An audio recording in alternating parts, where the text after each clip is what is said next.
இன்றைய நாளொரு சிந்தனை நிகழ்ச்சிக்கு உங்களை வரவேற்கின்றேன். இன்றைய நாளொரு சிந்தனை நிகழ்ச்சியில் நாங்கள் பார்க்க போவது இந்த மனநோயால் இருப்பவர்களை பற்றி. முதலாவது என்று பார்த்தீங்கன்னு சொன்னால் அதனுடைய அறிகுறி எப்படி இருக்கும் என்பதை உங்களுக்கு விளங்கப்படுத்தி, அதற்கு பிறகு அதிலிருந்து விடுதலை பெறுவது எப்படி என்பதை உங்களுக்கு சொல்லிவிட்டு, மூன்றாவதாக அவர்களுக்கு நான் செபிக்கப் போகிறேன். அதுக்கு முன் என்னுடைய யூடியூப் சேனலை நோட் பண்ணிக்கொள்ளுங்கள்.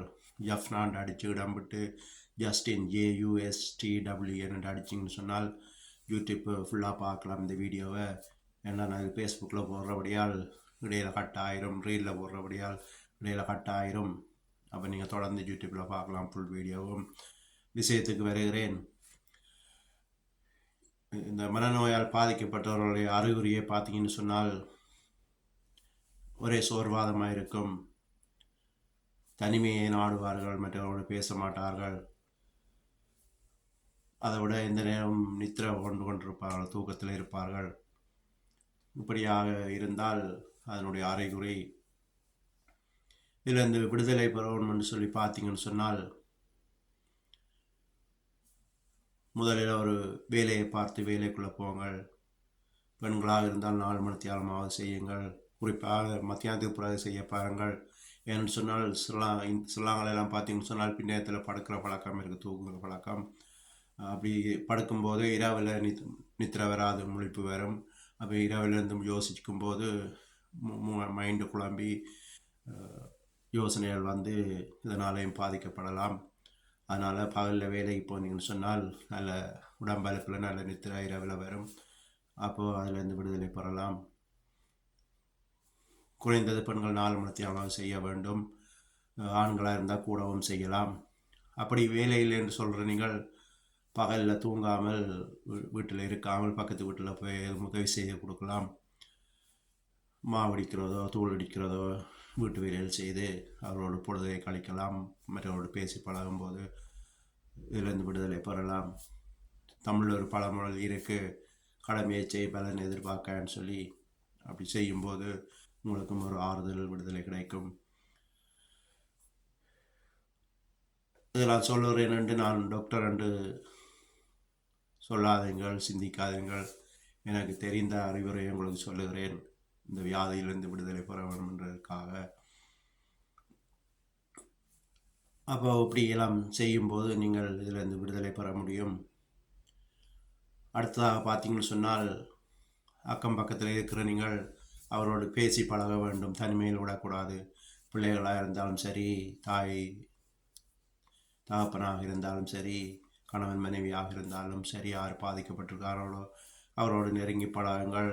அவர்களை யோசிக்க விடாமல் அன்பு காட்டி அவரோடு பாசம் பொழியும் போது அவர்கள் அந்த வியாதியிலிருந்து விடுதலை ஆக்க முடியும்.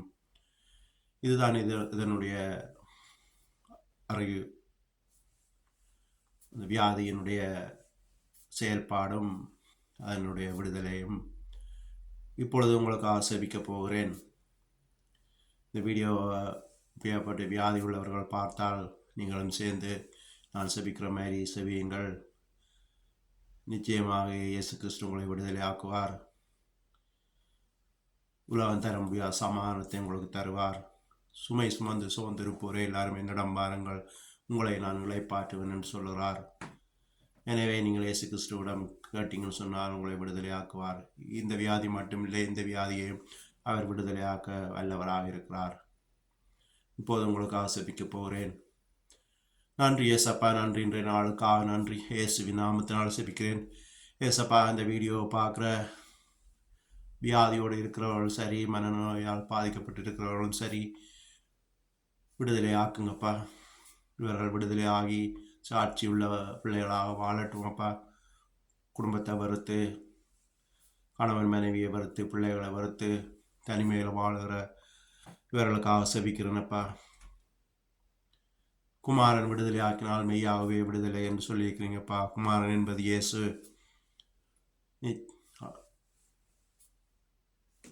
உங்களால் மட்டுமே அந்த விடுதலையை கொடுக்க முடியும். எனவே உங்களுடைய நாமத்தினாலே இந்த வியாதியெல்லாம் கடிந்த புறப்படுத்துகிறேன். யாரார் இந்த வீடியோ பார்க்குறாங்களோ, இந்த வியாதியில் இருக்கிறார்களோ, இயேசுவின் நாமத்தாலே கடிந்த புறப்படுத்துகிறேன். இந்த வியாதியை மனநோயை இயேசுவின் நாமத்தாலே கடிந்த புறப்படுத்துகிறேன். சகல நோயும் இந்த வியாதியில் எந்த வியாதியாக இருந்தாலும் இயேசுவின் நாமத்தாலே கடிந்த புறப்படுத்துகிறேன். விடுதலையை கொடுங்க, சமாதானத்தை கொடுங்க, வீட்டில் சந்தோஷம் சமாதானம் வரட்டும்ப்பா. உலகம் தர முடியாத சமாதானத்தை நாங்கள் தருவேன்னு சொல்லிக்கோங்கப்பா. இயேசுவின் நாமத்தினால் செபிக்கிறேன். இயேசுவின் நாமத்தினால் செபிக்கிறேன். சாட்சியுள்ள பிள்ளைகளாக மாறட்டும். இந்த வீடியோ பார்த்து விடுதலையாகி எனக்கு சாட்சி சொல்ல வேணும், டெலிஃபோன் அடிக்கணும், ஃபேஸ்புக்கில் மெசேஜ் போடணும். நாங்கள் விடுதலை ஆகினோம், இந்த நிகழ்ச்சியை பார்த்தோம், விடுதலை ஆகினோம், இன்றைக்கு சுகமாக இருக்கிறோம் என்று சொல்லி சாட்சி சொல்லத்தக்கதாக இயேசு கிறிஸ்துவின் நாமத்தினால் செபிக்கிறேன். இந்த வீடியோவை எல்லாரும் ஷேர் பண்ணிக்கொள்ளுங்கள். இந்த வியாதி யார் யார் இருக்கிறார்களோ விடுதலை ஆகட்டும். இயேசுவின் நாமத்தினால் செபிக்கிறேன். இயேசுவின் நாமத்தினால் செபிக்கிறேன். நன்றி இயேசப்பா, நன்றி நன்றி. இயேசுவின் நாமத்தினால் செபிக்கிறேன். சமாதானத்தை கொடுங்க. உலகம் தர முடியாத சமாதானத்தை உங்களுக்கு தருவேன் சொன்னீங்களேப்பா. சமாதானத்தை கொடுங்க, சமாதானத்தை கொடுங்க. இயேசுவின் நாமத்தினால் செபிக்கிறேன். இயேசுவின் நாமத்தினால் செபிக்கிறேன். நன்றி நன்றி நன்றி இயேசுவே, நன்றி. ஆமேன் ஆமேன் ஆமேன்.